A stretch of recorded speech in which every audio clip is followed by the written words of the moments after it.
என் பேர் ஸ்வாதி. என்னோட ஹஸ்பண்ட் பேர் ராஜேஷ்குமார். அவங்க ப்ரைவேட்டில் ஒரு ஆர்என்டி கம்பெனி ஸ்டார்ட் அப்பில் ஒர்க் பண்ணிட்டு இருந்தாங்க. அவங்க சைட்டில் ஒரு ஆக்சிடெண்ட் எதிர்பார்க்குற விதமாக ஆயிடுச்சு.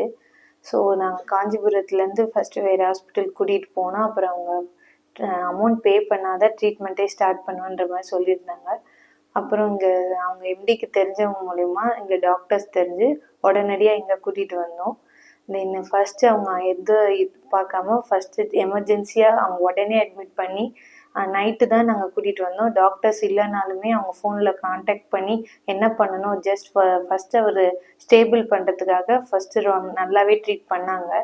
அதில் எங்களுக்கு நல்ல தைரியம் வந்துடுச்சு. அப்புறம் அந்த நைட்டே ஓவர் சிடி ஸ்கேன் எல்லாம் பார்த்துட்டு அவருக்கு என்ன ஆக்சுவலாக நடந்திருக்குன்றது ஃபுல் எக்ஸ்பிளனேஷன் எங்களுக்கு டீட்டெயிலாக கொடுத்தாங்க. ஸோ எங்களுக்கான கிளியரான ஒரு அண்டர்ஸ்டாண்டிங் வந்துடுச்சு. தென் அதுக்கப்புறம் சர்ஜன் அபினவ் சர்ஜன் அவருமே எங்களுக்கு மெயினாக ஃபேஷியல் இந்த ஃப்ராக்சர்ஸ் இருந்ததுனால மெயின் சர்ஜன் அவர் தான். அவர் எல்லாமே எங்களுக்கு டீப்பாக எக்ஸ்பிளைன் பண்ணார். என்ன ப்ரொசீஜர் பண்ண போகிறாங்க, எப்படி பண்ண போகிறாங்க, எவ்வளோ நாள் ஆகும், அது எல்லாமே டீப்பாக சொன்னார். ஸோ எங்களுக்கு கொஞ்சம் பயம் இல்லாமல் சேஃபாக இருந்துச்சு. என்னென்ன பண்ணுறாங்கன்னு எனக்கு அடிக்கடி அப்டேட் பண்ணிகிட்டே இருந்தாங்க. ஐசியூவில் அஸ்வின் சார், அப்புறம் ஆர்த்தி மேம், கார்த்திகா மேம், இவங்க எல்லாருமே ரொட்டேஷன் ஷிஃப்டில் இருந்தாங்க. எப்போ போய் அவரை பற்றி நான் எந்த டவுட்ஸ் கேட்டாலுமே எந்த ஹெசிடேஷனே இல்லாமல் அவங்க எனக்கான டவுட்ஸ் கிளியர் பண்ணுவாங்க. அவரையுமே ரொம்ப கான்ஃபிடெண்ட்டாக பார்த்துக்கிட்டாங்க. அவரு கோஆப்ரேட் பண்ணாங்க. அவர் நல்லா கோஆப்ரேட் பண்ணுறாங்கன்னு அவருமே என்கரேஜ் பண்ணாங்க.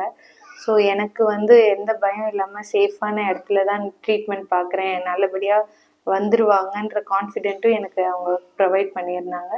இப்போ ஒரு 15 days ஆகிடுச்சு. நல்லபடியாக அவர் வாக் பண்ணுற, நான் படுத்த படுக்கையாக அவரை கூட்டிகிட்டு வந்திருந்தேன். பட் இப்போ அவரே அது ஒரு ராடு அவங்க கீழே இருந்து ஒர்க் பண்ணிட்டு இருந்தாங்க. மேலே ராடு இருந்துச்சு. அதை எக்ஸ்பெக்ட் பண்ணாமல் அது இப்படி ஃபேஸில் இப்படியே விழுந்ததுனால பார்த்துட்டு அவங்க மூவ் ஆனப்போ இப்படி ஃபேஸில் அடிச்சிருக்கு, ஃப்ரண்ட்டில் அடிச்சிருச்சு. ஸோ ஃபுல்லாக ஃபேஷியல் இது மட்டும் ஃபேஷியல் போன்ஸ் எல்லாம் கிராக் ஆயிருந்தது. மேஜர் 8 இடத்துல போன் கிராக் ஆயிருந்ததுன்னு சொன்னாங்க. ஸோ அது சர்ஜரினா 7 hours சர்ஜரி நடந்தது.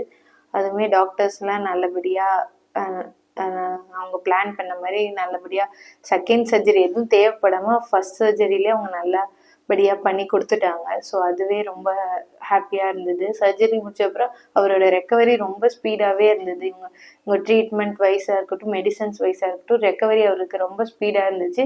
எங்களுக்கும் ரொம்ப ஹாப்பியாக இருந்துச்சு அவர் ரெக்கவரி பார்க்க. இப்போ அவர் எழுந்து நடந்து அவரே அவரோட இதெல்லாம் பண்ணிக்கிற அளவுக்கு அவங்க இது பண்ணியிருக்காங்க. ஃபுட் மட்டும் ரைஸ் டியூபும் ட்ரெக்கியாஸ்டமி இது கேருமே அதுவுமே ரொம்ப இன்ஃபெக்ஷன் வராமல் பார்த்து ரொம்ப இது வரைக்கும் இன்னைக்கு டிஸ்சார்ஜ் ஆகிற வரையும் நல்லபடியாக இது பண்ணி கொடுத்துருக்காங்க. ரொம்ப தேங்க்ஸ் எல்லா டாக்டர்ஸ்க்கும். என்னோட ரொம்ப thanks Abhinav sir, Ashwin sir, Karthika ma'am, அப்புறம் ஐசியூ கவுன்சிலிங் எனக்கு ஒவ்வொரு வாட்டியும் மேம் ஆர்த்தி மேம் ரொம்ப டீட்டெயிலாக என்ன டவுட்ஸ் இருந்தாலுமே ஒவ்வொரு விஷயமே டீட்டெயிலாக சொல்லுவாங்க. எனக்கு ஒவ்வொரு கவுன்சிலிங்குமே ஒரு கிளியர் கட் இன்னைக்கு டேல என்ன நடக்க போகுதுன்ற இது எனக்கு பிளானே சொல்லிடுவாங்க. ஸோ அது எனக்கு ரொம்ப ஹெல்ப்ஃபுல்லாக இருந்துச்சு, கான்ஃபிடென்ட்டாக இருந்துச்சு. நான் தைரியமாக இருக்க அது ரொம்ப ஹெல்ப்ஃபுல்லாக இருந்துச்சு. எனக்கு 8 months பேபி இருக்குது. அவளை வச்சுட்டு இந்த சுச்சுவேஷன் ஹேண்டில் பண்ண ஹாஸ்பிட்டல் சைட் சப்போர்ட் பண்ணது எனக்கு ரொம்ப ஹெல்ப்ஃபுல்லாக இருந்துச்சு. Thank you Aishwarya hospital. ரொம்ப நன்றி.